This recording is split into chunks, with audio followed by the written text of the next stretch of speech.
காமிச்சிட்டாரு. போன என்ன ஏதோ ஒரு படம் நல்லா இல்லைன்னு ட்விட்டரில் யாரோ திட்டும்போது நாங்கள் சொர்க்கவாசல் ஷூட்டிங்கில் இருந்தோம். அப்போ போய் ட்விட்டரில் போட்டார், is best is yet to come அப்படின்னு சொல்லிட்டு இந்த படத்து மேலே ரொம்ப கர்வமாக ஒரு ட்வீட். அதுதான் இன்னைக்கு சொல்லிட்டு போனார். So entire team of Siddharth Viswanath and also cameraman Prince of the team, you guys have done an amazing job. I'm very very happy to be part of this young team, taking and learning a lot of things from you.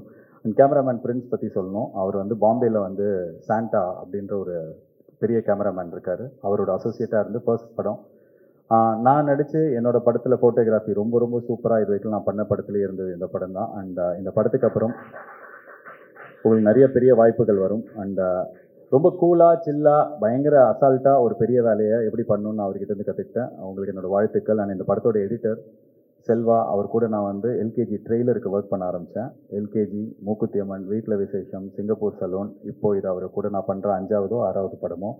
And thank you so much. நீ எல்லா வாட்டியும் வந்து செம வேலை பண்ணுவேன், ஆனால் பேர் வந்து கம்மியாக கிடைக்கும். பட் இந்த வாட்டி எல்லா மெட்டீரியல் இந்த படத்துலேருந்து வரும்போது கீழே கமெண்ட்டில் வந்து யார் எடிட்டர்னா அவர் தான் editor, Selva RK. So Sarpatta Parambarai அவர் தான் பண்ணார், கர்ணன் அவர் தான் பண்ணார், ஸோ பரியரும் பெருமாள் அவர் தான் பண்ணார். ஸோ அவர் ஒரு பெரிய டேலண்ட். ஏற்கனவே நேஷனல் அவார்ட் கிடச்சிருக்கோம். பட் சீக்கிரமே வேறு ஏதாவது ஒரு படத்துக்கு கடவுள் புண்ணியத்தில் இந்த படத்துக்கே கூட வாங்கினா எனக்கு ரொம்ப சந்தோஷம். தேங்க்யூ செல்வா. அண்ட் தமிழ் பிரபா, உங்கள் ரைட்டிங்க்கு நான் பெரிய ஃபேன். ஒரு ரைட்டராக எனக்கு உங்களை ரொம்ப ரொம்ப பிடிக்கும். உங்கள் கூட இந்த படத்தில் ஒர்க் பண்ணுறதுல எனக்கு ரொம்ப சந்தோஷம். அண்ட் என்னோடய ஹீரோயின் சானியா ஐயப்பன், எனக்கு இந்த படத்தில் ரொம்ப சந்தோஷம். ஏன்னா நான் நார்மலாக ப்ரமோஷன் தனியாக பண்ணுவேன், அவங்க எல்லாருக்கும் தெரியும். நானே இன்டர்வியூ கொடுத்துட்ருப்பேன், 45-50 இன்டர்வியூ கொடுப்பேன். இந்த படத்தில் ஆனால் சானியா ஐயப்பன் ப்ரொமோஷன் இருக்காங்க அப்படின்னும் போதே ஹாப்பியாக இருந்தது. போன படத்து ஹீரோயின் மீனாட்சி சௌத்ரி, கரெக்டாக ஷூட்டிங் நடக்கும்போது தான் மகேஷ் பாபு படம் வந்தது. என்ன ஜாவா சுந்தரேசன் அப்படின்னா மகேஷ் பாபு படம் போயிட்டாங்க. அப்புறம் கொஞ்ச நேரம் பார்த்தா கோட்டில் என்ன ஜாவா சுந்தரேசன் அப்படின்னா கோட்டில் வெடிக்கிறாங்க.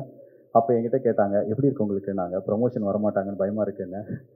கரெக்டாக அதே மாதிரி கம்மியாக தான் வந்தாங்க. பட் இந்த படத்துக்கு நீங்கள் ப்ரொமோஷன் வந்திருக்கீங்க. Thank you. And you done a great job in this film. I wish you all the best in Tamil as well as Malayalam, Telugu, Kannada, எல்லா லாங்குவேஜுக்கும். அண்ட் இந்த படத்தில் வந்து செல்வராகவன் சாரோடு நடித்தது, அவர் ப்ரெசன்ஸே ரொம்ப பெரிய ஸ்டாரோட ப்ரெசன்ஸ் இருக்கும். அவர் வந்து பெருசாக எதுவும் பண்ண மாட்டார். உங்கள் ஃப்ரெண்ட்ஷிப் எப்படின்னு எல்லாம் என்கிட்ட கேட்டாங்க. அவர் மேக்ஸிமம் என்கிட்ட கேட்டதே பூஸ்ட் இருக்கா அப்படி கேட்பார். அவ்வளோதான் கேட்டாரா அப்படின்னா, இல்லை சில நேரத்தில் பிளாக் காஃபி இருக்கா அப்படின்னு கேட்டிருக்காரு. அவ்வளோ பேச மாட்டார் பெருசாக இருக்கட்டும். ஆனால் அவர் ஒரு பெரிய ஸ்டார், அவர் நம்ம பக்கத்தில் இருக்கார், இந்த படத்தில் இருக்காருன்ற ப்ரெசன்ஸ் தான் எங்களுக்கு கொடுத்தாரு. So Selvaraghavan sir, Karuna sir, Balaji Sakthivel sir, Natty sir, Sharafudheen அப்படின்னு சொல்லிட்டு மலையாளத்தில் பெரிய ஹீரோ. அவர் நேற்று அவர் நடித்த படம் வந்து நேற்று ரிலீஸ் ஆச்சு. அவர் இந்த படத்தில் முக்கியமான கேரக்டர் நடிச்சிருக்காரு. Hello, okay. அதுக்கப்புறம் இந்த ஆக்டர்ஸ் எல்லாருக்கும் நன்றி. மோரிஸ்னு ஒரு சின்ன பையன், அந்த பையன் ரொம்ப முக்கியமான கேரக்டர் நடிச்சிருக்காங்க. ஸோ படத்தில் நடித்த ஒவ்வொரு கேரக்டர்ஸ்க்கும் நீங்கள் எல்லாருமே என்னை பெட்டராக தெரிய வச்சிங்க. I had a great time working with each and